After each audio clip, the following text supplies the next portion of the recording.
Okay. Let's see. Tell me that the, okay, good, it is. Zoom settings is weird for recording our meetings. In any case, pixel art, as well as other talks on art for games specifically, because that's a different case than it is for making art for art's sake. That's my slides, dang it. So that's a minor disclaimer here, is that yes, this is the art presentation. We will be talking about art things, which people really shouldn't be scared of art. It's not that difficult. Some of it is difficult, but not to the point where it is unlearnable for people. I would like to make this singular disclaimer. I cannot teach you how to draw in the span of this 1 hour meeting, nor would it work. Speaking from personal experience as someone who has actually tried to teach people that. But the nice thing about pixel art as opposed to normal drawing is that you have lower fidelity to work with. You can count the number of tiny squares in this tiny square image, and that's the resolution you're working with. And the resolution that you're working with means that there's less, you could say less room for error, but it's also more room for iterating on things, for like, okay, this group of 4 pixels isn't looking right. There are only so many ways that you can arrange those 4 pixels. You could just rearrange it and figure out how it would look better without actually needing to know all the crazy fundamentals behind that, if that makes sense. So that's something that's really nice about pixel art as a learning tool, is that it gives you a preset limitation that you can iterate within and learn things gradually, as opposed to having to know all of the things at once. So in terms of the overall process of how we go about doing this, it is similar to doing actual art, which I can get into later. But primarily, we need to define what exactly it is that we're doing, because that also informs what we will be drawing. There's reference. Reference is always good, even at such a small resolution like this. We have the specifics of what exactly we're doing, like this gets into kind of the nitty-gritty of animation and scale and picking a sprite size based off of your game, and actually doing the art and then evaluating and iterating on it depending on whether it meets your needs or not. So defining what we need. What we mean by this is that, look, you could just say, I'm making sprites of a dinosaur. And that wouldn't be nearly as specific as saying it's for a side-scroller or for top-down or for a fighting game or something like that. All those have different requirements for the sprite that eventually comes out of it. And defining that up front can help you think about things and plan things in a way that is productive and doesn't require you to go back and change things afterwards. So, in terms of how this affects the game specifically, this was a GIF that I recorded for a previous example about, like, look at how long this get up animation is, and tell me again how the assets in animation do not affect gameplay at all. Because this takes a lot of time and it really sells a sense of kind of clunky weight to it, to the point where this almost feels more like a Souls game than it does the multiplayer game that it actually is. But moving on from that, this is also a point about disruptive animations, is that this was a problem with Mega Man 8 specifically, is that it has these absolutely beautiful, nice squash and stretch animations that go on for way too many frames. And normally you think, well, high fidelity animation is really good, we should preserve that. Except for the fact that this is the landing animation for every single time you jump. And because it's a platformer, you will be jumping a whole lot. And you have to wait 0.3 seconds until you can jump again, which in some of these challenges means that there is a pretty strict time frame on some of the jumping that you have to do, which is arbitrarily induced by this delay, by the fact that, hey, we wanted a nice high fidelity landing animation. Previous games, you didn't even have a landing animation at all. This was not a concept that existed, you just went from jumping to grounded. So that's one kind of example for how the art that you're doing here affects the gameplay and vice versa, if that makes sense. Questions so far? This is all very high level and not very helpful in the actual process. So before going into that, sprite size. This is going off the previous example where both of these are games that use the exact same set of sprites, if you could tell from the two screenshots here, except for the fact that one of them has a far higher output resolution. So the actual relative size of the sprite relative to the screen is significantly smaller and therefore gives you more room to maneuver.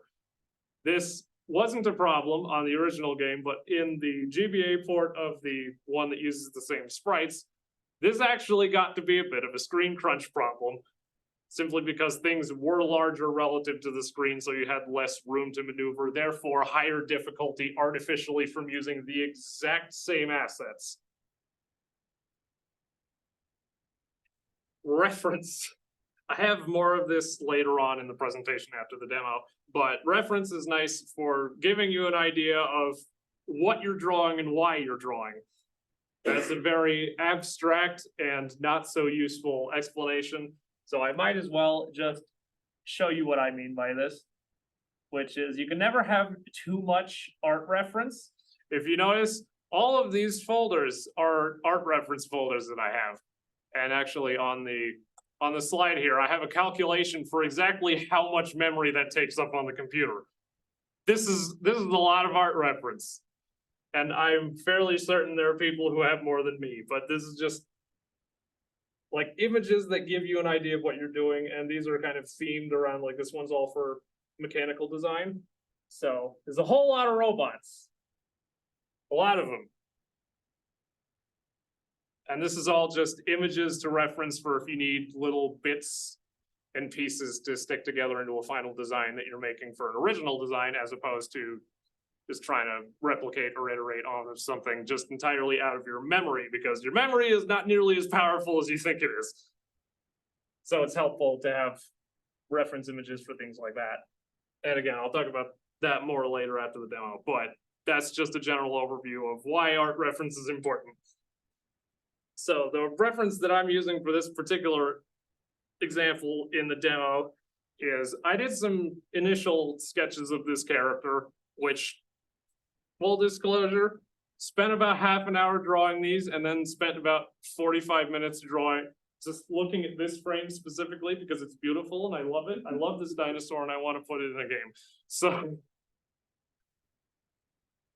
key visual influences for this were this game I had initially tried to style it after, but after doing some more testing off of the art style, I decided to diverge from it. And then this one kind of informs more of the final look for kind of the, if you've ever heard of the 1-bit style, it's basically just you have two colors and that's all the colors that you get for the entire game. You get one that's slightly lighter and one that's darker. It doesn't necessarily have to be light and dark. Any kind of contrast works. So if you have one hue and another hue, that also works for like one of those more saturated or the other one isn't. The one word to the wise on doing 1-bit things is that if you have only a difference in what color it is and they're both incredibly saturated, that might actually be really painful to look at and make your eyes bleed. So word to the wise. Next up, off of the previous discussion, we have sprite size. There are some typical sizes for what size sprites tend to be, but this is mostly also influenced by how large your screen size is, as well as we talked about previously, how large you want your sprite to be relative to that screen size. So even within this general chart, which I did not make, but even within this, you get some variation based off of not only the system that they're made for, but also the genre, because just as a reminder, all of these are from the exact same system with the same output resolution. And the reason that they're different sizes is because they have different needs based off of their genre. So on the right end here, we get more like fighting game characters, because the entire setup of a fighting game is such that you only have two people on screen at any one time. Those two people can be massive and it kind of doesn't matter. And in fact, it actually does matter a bit, because then it allows you to see more of the intricacies of their animation in order to get things like tells for what they're going to do next. And all that information actually counts and factors into the gameplay for a fighting game. So making them large and very detailed and nicely expressively animated helps with that. As opposed to the left end here, where we have more of the platformer sprites and also Link for some reason. But all of this is largely based off of the fact that we care less about what the character actually looks like and more about all of the other stuff that is on screen. So trying to minimize the player sprite size in order to get more of that stuff on screen so you can see it and adapt to it is important for these kinds of games. So they have smaller sprites at the same output resolution. And then in the middle here, we get other examples like, yeah, Metroid, you got Turtles for a beat 'em up, which is kind of halfway between something like Zelda and something like a traditional fighting game. So yeah, even within the same constraints visually, you can make these kinds of decisions because it's important for gameplay. Oh boy, demo time. So as explained earlier, we're making this lovely little dinosaur. I've made a couple of animations for them already, and today we're going to be doing an attack animation. So Go Gadget Pixelorama, this is a lovely little program that I've been using. It's essentially, I'm not sure how exactly it stacks up to Ace Sprite, but like Ace Sprite costs money and I'm a cheapskate, so this is what we have. And I've personally been liking it so far because we have the actual sprite editor, we have tools and color picking as usual, as well as an animation timeline here. So just from the animations that we made a little walking animation. And that's I tried making some hurt animations there, but today we'll be making an additional. Is that? Give me a tool tip. No, that's not it. We're making a new frame, not a new layer. Start from standing. There's standing. On that frame, move it out. And then now we get into the actual practice of planning our animation, because if we just started kind of messing with this, we could get a decent result, but it doesn't necessarily stack up to one that we planned intentionally. So planning. We know what action we're depicting. We get this little like kind of crossbody claw swipe there. In terms of the overall poses, these being referred to as keyframes by animation professionals, is that they're essentially the poses that define the animation as opposed to the poses that just flow between those key moments, which are the in-betweens. So essentially the key poses that we're gonna want for this are kind of like a single wind up, and then more of like the follow through that we see on the slide here. And then the rest of that is probably just gonna be a split second transition with the actual slash effect acting as kind of like a de facto smear. Smearing is fun because it allows you to do more animation with less actual drawing. Smearing is lovely in that it also gives the viewer's eye something to track. So say with chalk. So say we have our little dino fist here, and then it's going down to here. And if we just swap between these, there isn't really anything to follow here. We don't know what the relation between these two frames is. So essentially what we're doing here is we're using something like this elongated swipe to act as almost like a line of action for this is the way that it moved. And then we're just kind of making that into a nice little crescent to make it look kind of sharper. Like ooh, I swung at you with my claw as opposed to I probably chopped you. And that, if we animate it kind of like starting as this full crescent and then with the end slowly decaying into the tip, that definitely gives the viewer's eyes looking for changes. And the change that it notices is the tip of here going along this curve. So then it gives an idea of, okay, we started here, we go around the curve, and then we ended up at this follow through. And that's essentially the purpose of why smearing helps you do that. But in practice, it's essentially the actual main body of the dinosaur is just snapping from the ready up to the follow through without actually doing any of the in-betweens over here. And all of those in-betweens over here are being handled by the smear, which is easier to animate than the actual posing of the dinosaur. So that's kind of I would call it cheap and lazy, but it's not really because professionals also do this. Oh, that's not. We're not there yet. We're in demo time. All right. Gonna try and do something for the ready up pose. So we're gonna want this claw here to be up here somewhere, and then probably this front one is going to be held in front as kind of like a. Ah! That's gonna be really weird to see on the recording. I should mention the recording actually can't see anything apart from this screen. I really need to take pictures of the things that I draw on the chalkboard, but I should also ask, is this making sense for people thus far? Fill in the body there. Nice little blob arm out front there. Yeah. Also be prepared to use the undo key a lot. Even in actual literal drawing, like with my drawing tablet. If you ever wondered why drawing tablets have buttons on them, it's so that you can have one of them be specifically mapped to undo and have just one of your fingers on that and your other hand with the actual stylus, so you can just constantly undo it. That is a very common thing, and it's no different here in pixel art land.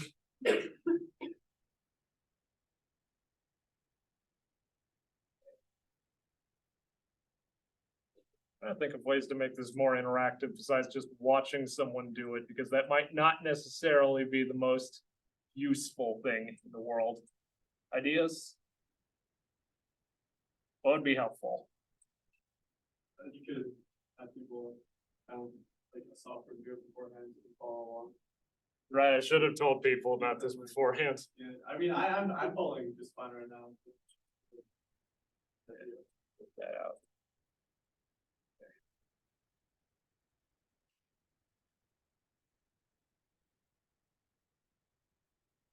Also, a helpful pixel art tip is to zoom out and squint at it a bit. Because the squinting test is the thing that tells you whether it looks good as a whole. Because when you drill down enough into the tiny squares, the only thing you look at is the tiny squares and not the overall whole. I have to move the snoot up a bit.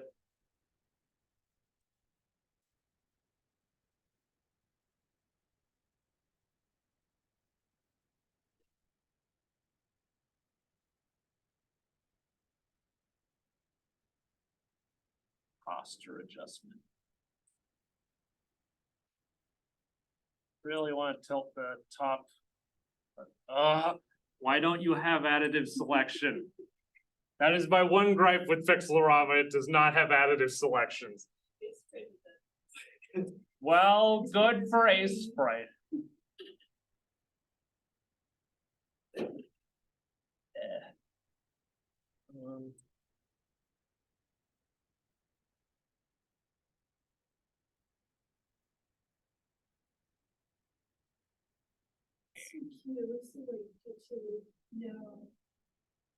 That is kind of the energy that we're going for, especially with like the earlier drawings. And kind of like I don't know why I imagine kind of like the Skeletor, yeah, but is kind of like the angry, petulant dinosaur that finally got out of the pen and is just destroying everything. Like, no, I'm going to break your building now.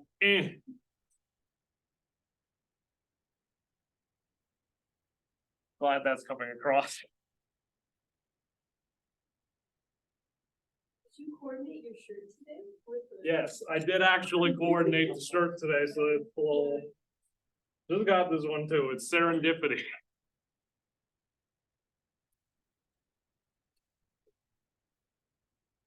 Why does that look wrong?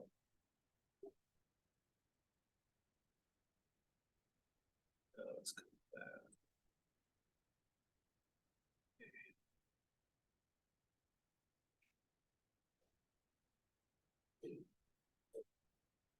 Now the front arm's acting up.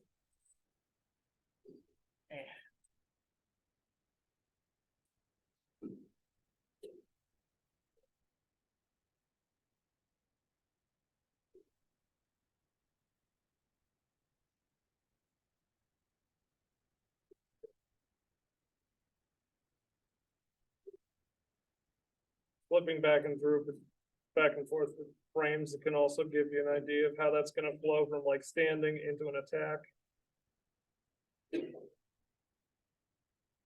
That was the thing that I forgot to mention in one of the previous slides, is that animation can be improved quite a bit for readability with leading the viewer's eye around the frame, which is a nebulous concept, but it's also exactly what we talked about before with the fact that your eye only has about this, they say it's only about the size of an almond in terms of the area of your view that you can actually focus on in detail, and the entire rest of it is just peripheral.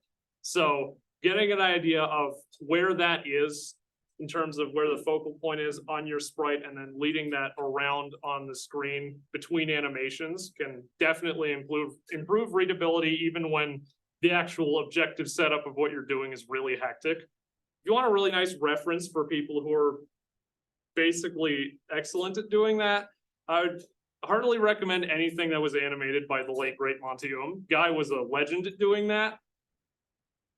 And I could recommend some specific cuts, but generally the idea is, even if you're doing a jump cut between two different perspectives of two different frames, as long as the focal point of that new frame is like within a certain distance of the focal point of the last frame from the previous cut, then there won't be any issue parsing where you're supposed to be looking.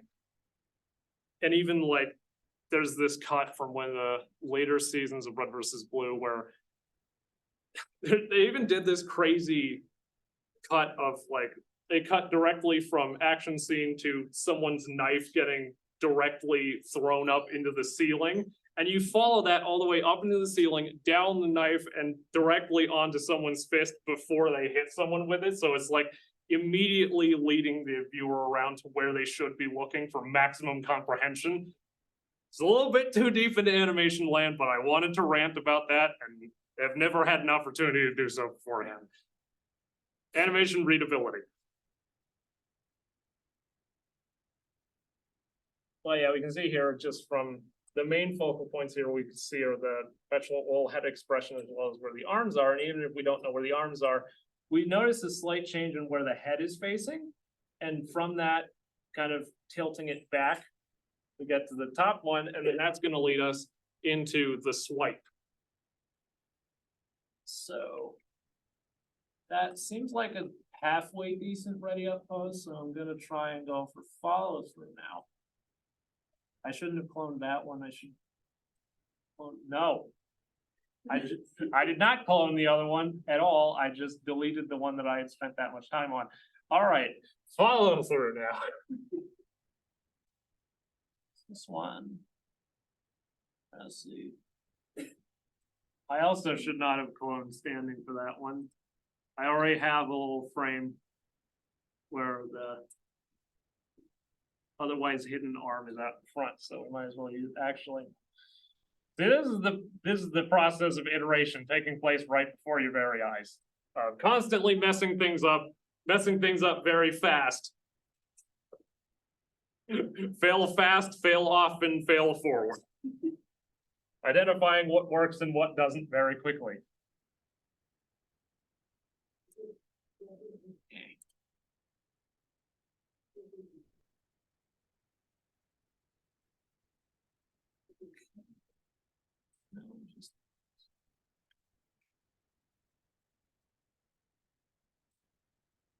Shift a little bit forward that one. Really leaning into this one. Because this dinosaur is angy. If you're working with just black and white, will the sprite itself have like a big black square box background, or is all the black going to be transparent? As I have it set up right now, I'm currently drawing white on transparent, and then there's a separate layer here for the actual black fill. It's literally just a black rectangle that I used a bucket fill tool for. That's just based off of the general visual style that I was going for this game. There are also other visual styles you could go for, like you could also, some of the other assets for this game have actual black outlines because they need to be in the foreground, whereas it, yeah, like this one. Yeah, like this street lamp here has an actual black outline around the street lamp portion, because it's supposed to go over the dinosaur. And it needs to be readable, because otherwise, if you're doing white with no outline onto a white dinosaur, it has no contrast and you can't tell that there's a light pole there. So if you were gonna turn, the dinosaur into like an actual spreadsheet, you'd have to like go back and remove the black background and instead fill in all of the little bits. If you wanted an outline, yes.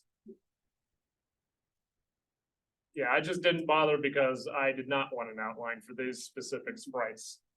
But generally, if you want outlines, you would add them as you're making the sprites, because sometimes that can also help with figuring out where things are. If you know that you're gonna have outlines, you can also do some tricksy stuff with using the outlines to further define your details. That's one of the things with, if you have, I need to stop forgetting about my chalk. And I also need to stop forgetting about my exemplars that I already made for this concept.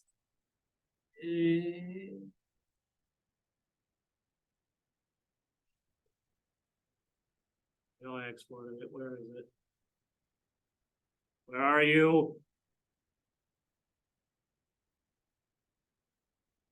Okay, technical difficulties, please stand by.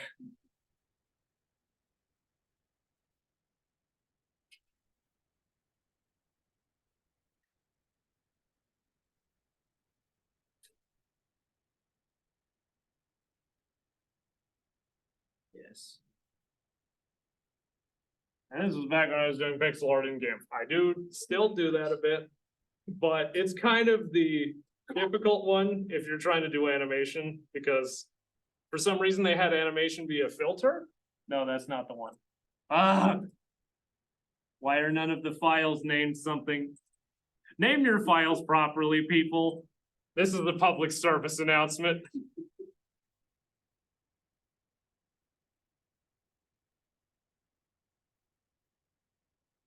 Okay.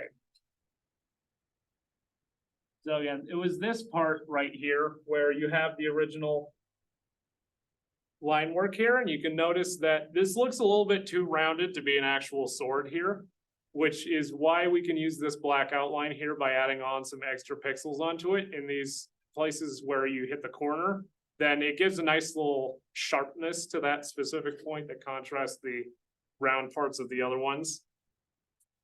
Leveraging your outlines to add extra detail that isn't actually physically there in the sprite. Outlines. But yeah. All right, back to follow through. Follow through pose was actually properly documented in here.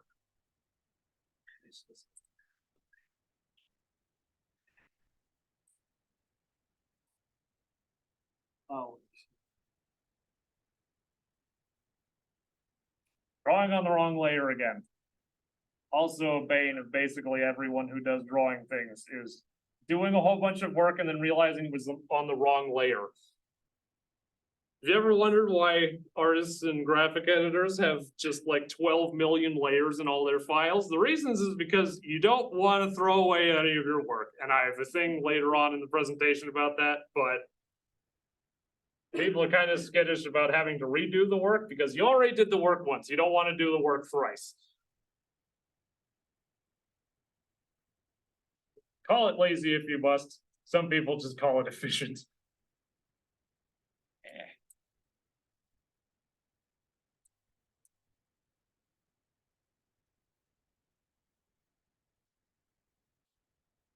Other questions I can be answering while absent-mindedly changing the pixels around.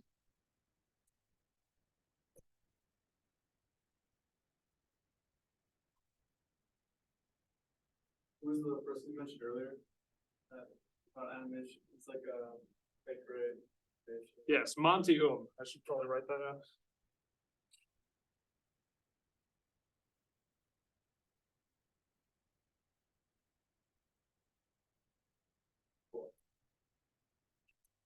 May he rest in peace.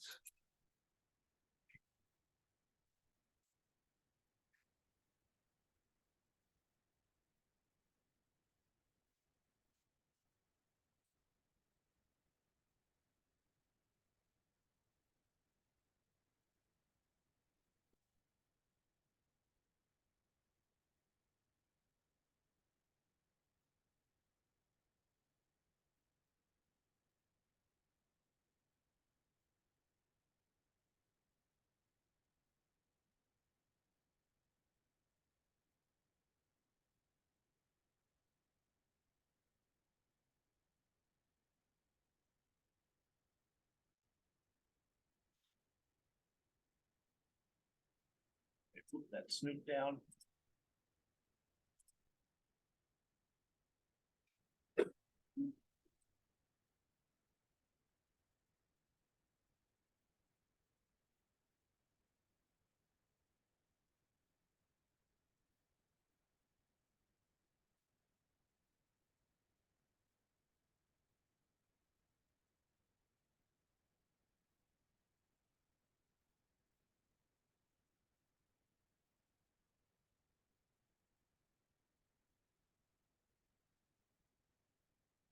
Even more, really leaning into that one.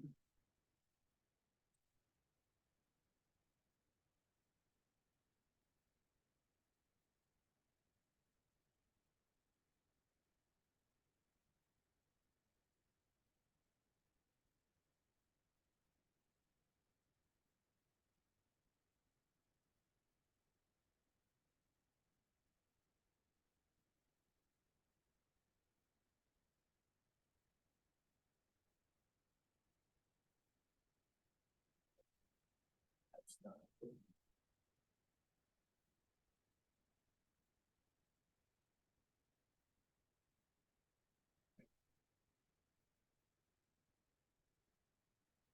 Why does that look so bulbous? This was a mistake.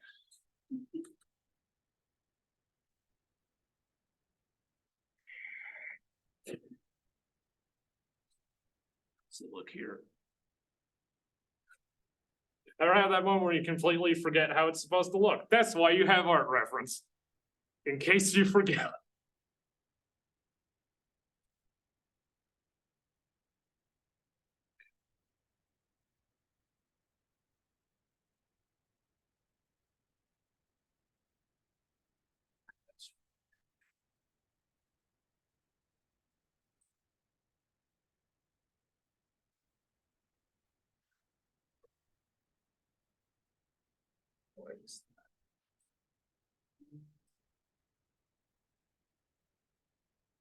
Weird. Very weird.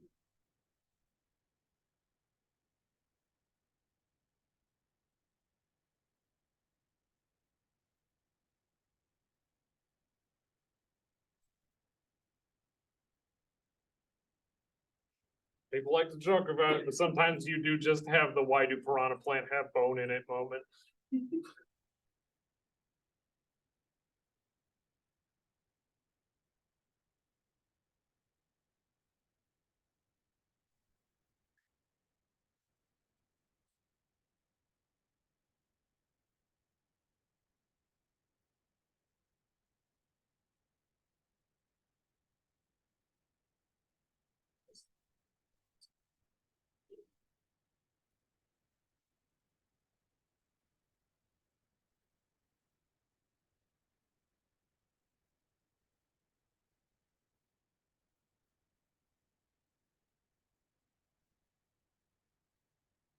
All right, that's looking weird and I'm not entirely sure why. Why don't we take a little intermission here, go back to the presentation?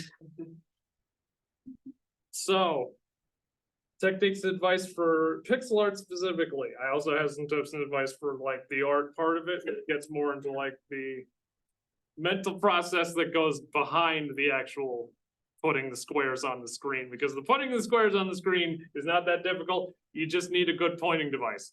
I say a good pointing device because I have tried doing pixel art on a trackpad. It will murder your hands. Don't do it on a trackpad. Still not sure why they make wireless mice. I don't trust them. They are very unreliable, and this is why I'm old-fashioned enough to have a corded mouse. But pixel art, blocking things in is also very helpful. This is kind of what we're doing now, in that we only have the one color, so we're focusing more on the shaping of the thing rather than the actual which color is which pixel kind of thing. So this is helpful in the planning stages for identifying generally what things are, what size they are, what shape they are, and where they need to be going when. So this is definitely helpful with animation specifically. Over on the far right here, you can see this is kind of what I've done for animation friendly blocking, and that every limb is a different color, or at least a slightly different color, so that even if they're overlapping, You don't need to have the line work decided on yet. You know which limb is home to which pixels, which if you made them all the same color, you would not be able to tell that. And you can kind of go through that without losing any of the animation detail. It's also kind of helpful for, is more or less helpful depending on how your brain works. Some people think in lines, some people think in shapes. They can coexist. This is more of a technique for the people who think in shapes. This is what I was talking about before, about never throwing away your own work.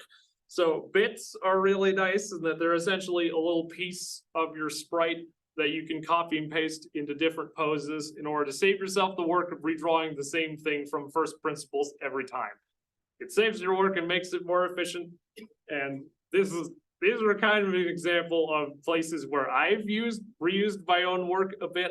This is for specifically the bit of the hand here, and over there is just the entire pose that was reused for the one on the left here is kind of a spin kick one, and then the one on the right here is literally just a falling from jumping animation. And the only thing that's different is how the scarf and head are animated.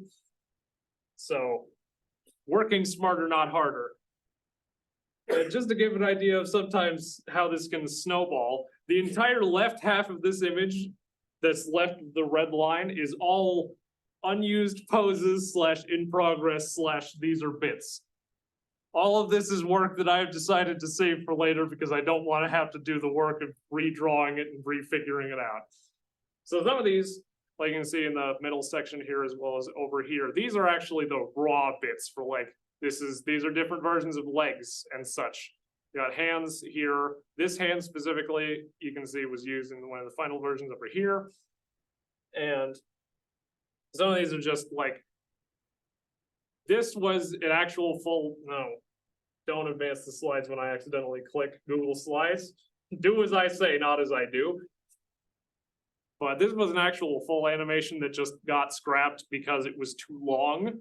Like the hit stun was too long, so I decided to scrap it and go for the scrappy 4-frame one, as opposed to this was originally around 6 frames before I stripped out the ones to do this one. And then this isn't the entire sheet, but it's a goodly portion of it. And then on the same topic of that one, we have editing existing sprites that you find anywhere, and there are places to find that just to use as reference. So both of these sheets that I have shown you before were edited from an existing sprite. This one is like a Game Boy Mega Man sprite, and this one is from a Momodora game, I believe.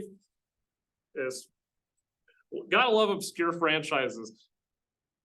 But these were just, I took the first one there and then edited it into an initial one, and then maybe sampled some extra bits for using some of the other ones, but a lot of these poses ended up as like completely custom almost, or customized enough that there was basically none of the original left, to the point where it's worth asking, is it even an edit at this point? Or if it's like 80% original, does it really count?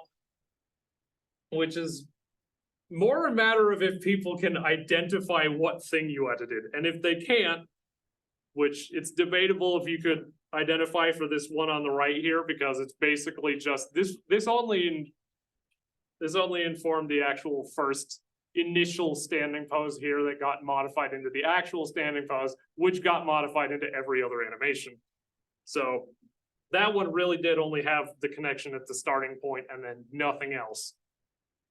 So this is actually a really good way to learn, because you already have a sprite that someone else has made that has a lot of poses that you can then focus on editing and iterating on with your own modifications to it. This is how I learned, it's how a lot of people learned.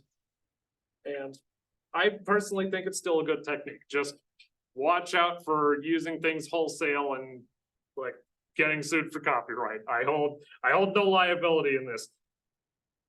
Lighting. Even if you're working at a really low resolution, lighting can definitely go a long way. So this was a sheet that I had made for this semester specifically, and that it only uses these 4 colors for most of it, except for the yellow that I used on the berries, but whatever. is mostly 4 colors, and the way it's able to do that is by getting the most out of those 4 colors. So we have just this one that gets used as a mid-tone, and then this one that gets used as a mid-tone for the things that are not the ground. So like this second one is a mid-tone for the ground, as well as the part that's level with the ground here to identify like what is standable and what is not, because it's top-down perspective. And then the actual darker gray here gets used as a mid-tone for the walls, to identify them as clearly different from the things that are standable, and don't try to stand on this, it's a wall. You cannot walk on the walls, probably, unless we implement that, but. And then off of that, we have the shadow tone and the light tone, and the nice thing about having the mid-tone for the walls be one down from the mid-tone for the floor is that we can use that floor mid-tone as a highlight, which is exactly what we did on these kinds of vent things, is that this color is literally the same color as the floor, but you wouldn't know it just because of the visual contrast there.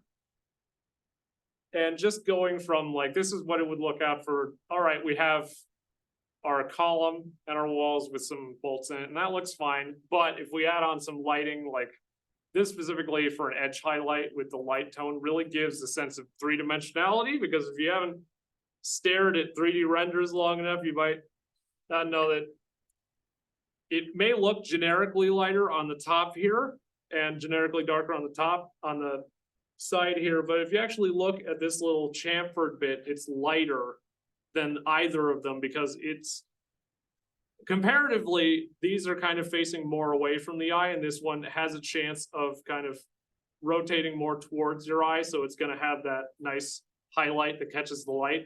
This is also a 3D modeling tip for if you want your 3D models to not look like 3D models. You can add on a tiny little multi-part bevel onto some of the edges in order to really catch the lighting and make it seem more real, as if it's been sanded down more, as opposed to just being a hard-edged corner. I don't know how 3D modeling got into this pixel art presentation, but that's how it, that's the little tip that I forgot to mention in the Blender presentation. All right, back to demo time. Oh no, where's my toolbar? Why did it just kill my, anyway. Okay, more iteration on this. We got 15 minutes left. I'm not sure if I'm gonna finish this one, but I might as well just kind of skip out on this one and show you an entirely new thing for doing the actual smear. And this is essentially, I'm gonna make it the same height as the actual dinosaur itself. And probably just gonna do a little swoop. That's not it. Probably gonna go from here to somewhere slightly out with a bow about there, so. No, I don't want the zoom tool. Counts. Doing curves in an entire canvas that's literally just squares is difficult, understandably. Curve tool on this one as well. Make a circle and then erase the rest. You could do that, yeah. That's right. This sprite's pretty great. Y'all out here repping a sprite. Why do I even bother? Anyway. But yeah, one of the things about pixel curves that you can do is that it's more a progression of how long the segments are before you go to the next level, essentially. So it's almost like a topographical map if you're looking at it sideways. So if you want to do something that isn't just like, say I have an edge here and an edge here, and then this would be like, also forgot there's a straight line tool. But yeah, if you wanted like, this would be a hard line bevel. And if you wanted a smoother curve here, we could expand these two on the ends here to be longer so that it has more of a transition for the eye as it's going onto the actual edges there. And then erase the things that we're trying to erase. Then that looks slightly more curved when you zoom out and squint at it. And another way to make this look less terrible, because right now it's still looking a little jagged, is that we can add on some kind of half transparent or half darkened pixels on the edges here to kind of blend it in together. This is how anti-aliasing works, actually, is it essentially samples what's there and takes kind of a mid-tone, or not a mid-tone, is like an average of both the transparency and the actual color values for the thing, so that I don't even know why I'm trying to explain, I should just show you, but essentially if we have like kind of a gray here, then we can put it in the actual recesses here, and when we roll out to look at it, it looks a little less jagged there. Would those grays also be transparent in aliasing, or would it be like the solid color scheme? The grays are my hack for not having to deal with the opacity thing. If we wanted to do something more akin to how true anti-aliasing would do it, we would do something more akin to, like, just copy that.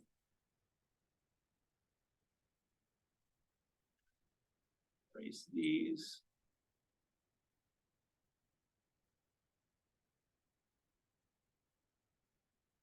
And then just kind of crank down the alpha here. So it's actually transparent. And then you would just put those in there in the same way, but it's actually transparent as opposed to being just a darker tone. The darker tone is just something that you see in a lot of retro games because they did not have access to alpha blending at that point. The hardware was just not there. So now,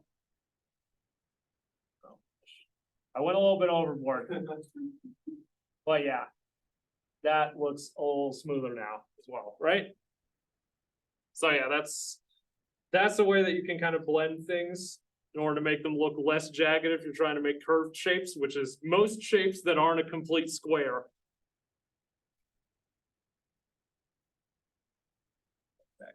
So we can apply that generally to this one. It's going from, we're probably gonna have a 1 and then a 2, another 2, a 3, and then that kind of opens up, but that looks a little shallow.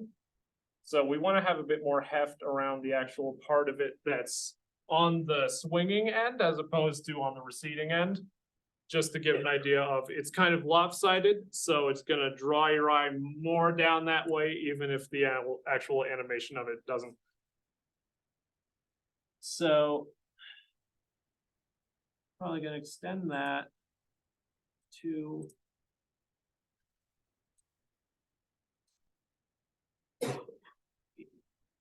like that, and fill in with that ever expanding. So we go from a 1 to a 1 to a 2 to a 4 to the fill in. So that looks, if we scroll out, that looks a little better, but it's looking a little bulbous around here.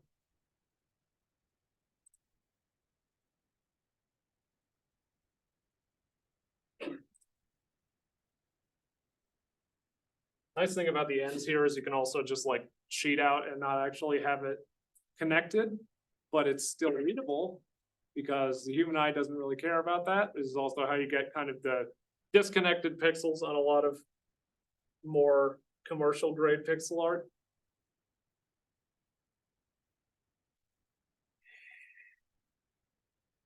But yeah, a lot of the reasoning here is just asking yourself, why does this look wrong?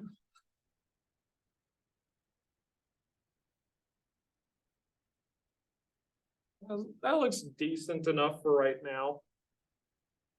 So as far as animating this actually goes, we can, I'll just clone it for the actual animation and delete the demo ones there. All right, 7 minutes left. Will I get the chance to actually talk about the other parts? So for animating this, we're basically just gonna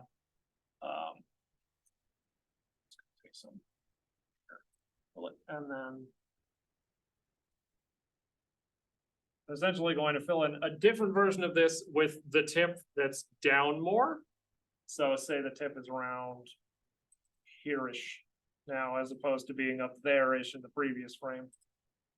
Then we just get to do the same thing that we did before, but now it's slightly thinner and with a different endpoint.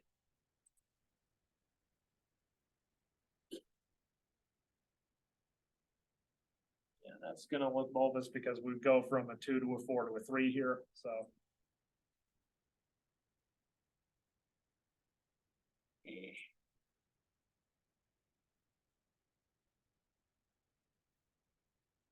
See if I can.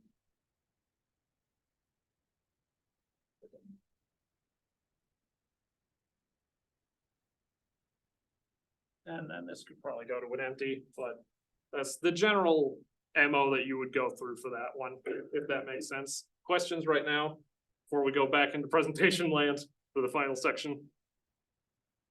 All right, cool. So that was a bit that we covered again, and then there's more, this is the general portion that isn't necessarily specific to pixel art, but this is just some extra stuff on the previous things that I had mentioned before. This is, remember when I said I would get back to reference material? Well, now is later. So there are essentially three kinds. You got features, shaping, and then we have style, and then tone. These are three different kinds of reference material that have their own purposes. So for shaping, this is the thing that I talked about before for when you forget what something is looking like and how it's supposed to be shaped. These are the things that you look at in order to remind yourself. So this is usually the domain of what you would typically consider to be concept art and model sheets and that kind of thing. Or like, I actually have no idea what any of this text says. I've just kept this image around for a long time because it's a really nice way to do stylized hands, and drawing hands is one of the perennial problems. And just kind of reminding yourself how things are shaped can be really valuable, even in such a small example as this, where we already had to do that previously in the demo. Moving on to visual style. This one is difficult to explain because it's kind of, the idea of a visual style has a lot of baggage in terms of how people talk about it, but it's essentially art and design are problem solving, and your visual style or your style in general as an artist is the way that you solve a given problem. So you can look at someone else's solution to a problem and get an idea of how they approached and solved that problem if you want to mimic it for a specific part of your project for whatever reason. So say I wanted to do something like this, where I really wanted to do pixel art, but I wanted to do it in this kind of like very painterly woodblock Okami style. Then you would look at how they would do kind of like the shaping and the shadows and their use of color and all that kind of stuff in order to get an idea of like, how did they solve the problem of representing this character with all the different things and considerations that come along with that. Also in this category is different parts of it that you want to steal, and that generally a lot of artists will talk about stealing, and the theft is not wholesale. It is just like, I like this thing that you did, so I'm gonna steal that and like adapt it into my other thing along with these other 6 things that I took from other sources, because basically nothing is original anymore, and you're amalgamating other sources, and which sources you choose to amalgamate and how is your own originality. That is how you're doing the creative process. So here, like in this leftmost example, I'm not necessarily a huge fan of the like eye-bleeding pink, but color choice aside, I do like the fact that they managed to invoke not only an outline with this kind of jagged color block around, but they also managed to incorporate that into the background in a way that is visually appealing and also goes into the logo type further back. That's all really coherent and cool and makes for a nice eye-catching branding piece, and that's cool, and like maybe you want to steal that. Also a note on this, as I said, is that everyone has their own way of solving the problem. So as an example of this is the exact same problem that 5 different people have solved 5 different ways. So on the left here, we have the original design. Then we have a redesign by one of the other ones. And then these 3 are all fan art that I don't remember the attributions for, but you can definitely tell that there are some differences and similarities in what parts of it they adapted and what parts of it they kept the same in order to increase recognizability. So even within like, this one is radically different, but they kept in the general blocking of where the colors are in order to increase how readable it is. Like you still have yellow at the same parts of the chest and waist and arm that you would have in the original one, but they're shaped very differently because they wanted to go for a different shape with all this. Contrast this against this one, which does not stay loyal to the same color placement idea, but it does. I mean, this one's definitely the most radical departure, but it does definitely keep to that same idea of we want to have the core shapes in here, even to the point of having little squares here on the waist, which is the same. And generally, which things they kept the same and which things they didn't also tells you something about like that artist and their style. Very verbose. Here's a specific example of vibe specifically. This is the third kind of reference where it isn't necessarily about any particular part of the actual artwork. It's more about the energy it gives off and how it makes you feel. And that is also really powerful for things because, again, as people mentioned, the kind of expression on that dinosaur's face is kind of the very petulant, angry child kind of vibe. And I'm glad that came across. So that also goes into, sometimes you can just have an image in there for like, I want it to feel like this, or I want it to feel like this third one over here because I want chilled, kind of almost Ghibli rain vibes. You have like the more detailed, peaceful nature scenes versus I genuinely have no idea what's going on here, but it is definitely a vibe.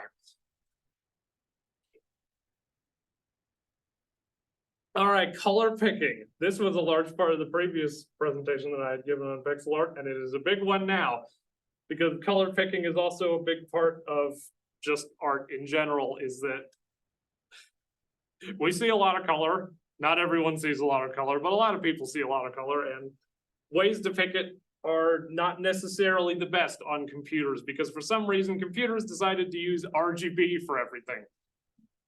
And if RGB is all you have, then that's terrible. I know I personally made like a little Android app that's for, it has a little color picker, but it's just 3 sliders for the RGB and it is terrible to use.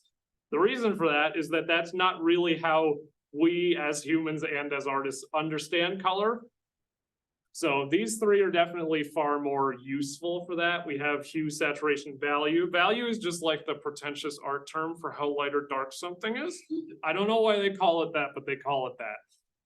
Some of them have actually gone away with it and said like hue, saturation, and like darkness or intensity, or like no one can agree on what that third one is called, but just like no one wants to call it value for obvious reasons.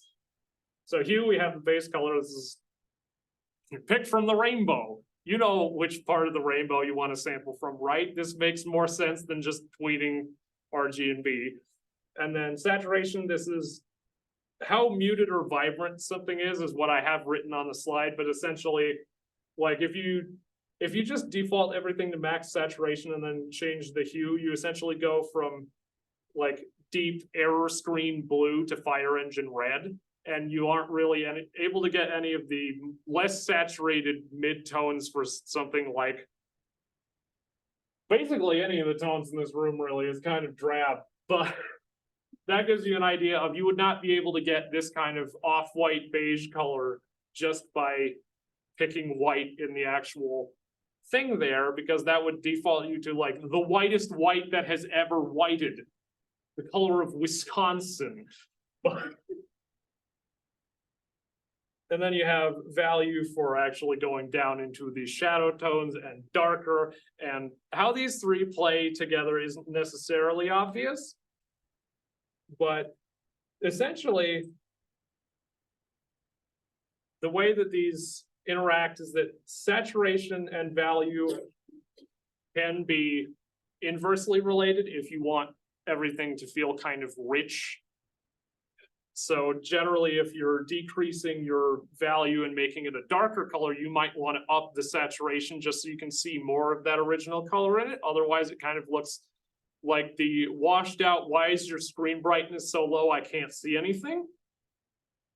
And this is kind of more of a diagram for identifying which of these axes is which thing on the slide, tried to color code that, not entirely certain. This one is mostly straightforward just because it's a nice little 2D grid, but some art programs I know in particular, like Krita, uses something like this.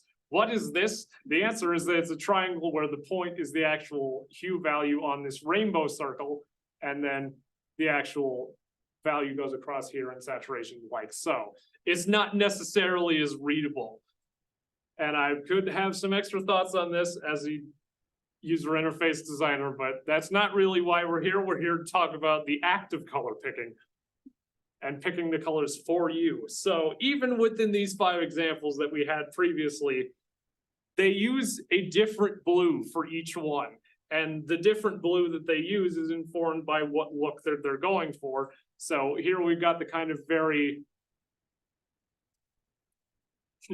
light, but also decently saturated blue for this was it was designed to kind of be a toy.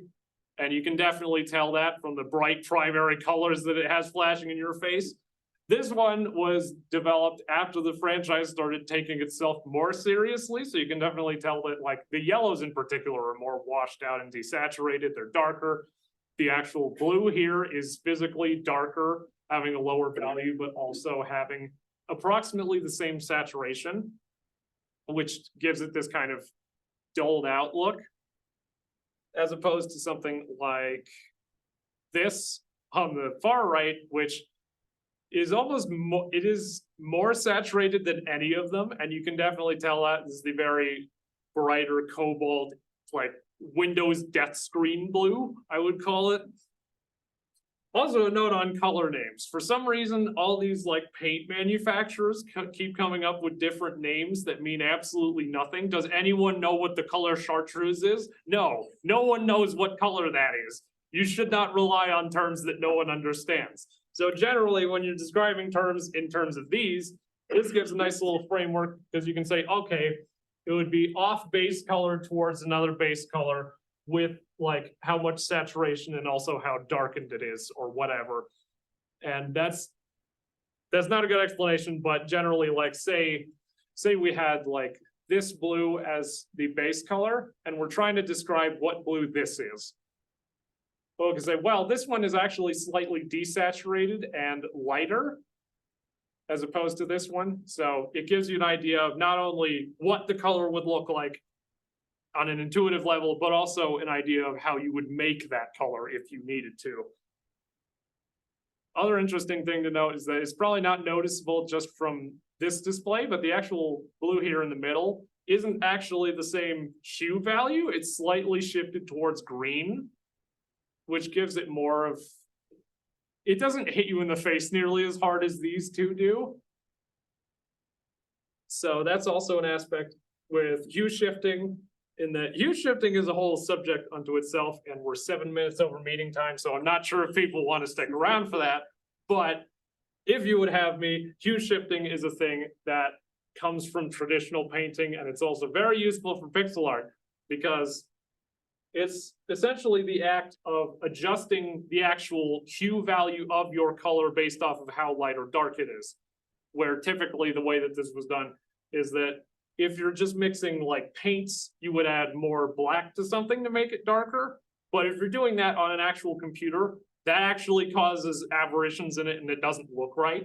So generally what you do is that in addition to like decreasing the actual value and maybe doing something with the saturation if you feel like it, you could actually shift the hue slightly towards blue if it's getting darker or slightly towards red if it's getting lighter. And that generally, like I have a demo for this in that same thing that I had made previously. Yeah, there we go. So like this is for modifying the value only. This one modifies the saturation to up the saturation as we go down in value, which is what I was talking about before. This one is only shifting it towards blue, and then this one applies all 3 of the effects at the same time. So generally this gives a more like, it feels a little bit richer and provides a little bit more visual dynamism as you go through the lights and shadows. So that's a tip that I have, and that has power leveled my color picking just in and of itself. Just because I like using this a lot. And that's, Do I have more slides after that? Oh, yeah, this was the actual demonstration of lining all of them up, where you can see that, again, this one in the middle, which corresponds to that one in the middle, number 3, is actually slightly shifted towards green as opposed to the other ones, which are more mid-range. And yeah, you can just see the way that these were achieved just based off of looking at the bars themselves. Does that help? Other questions I can answer before we end off here?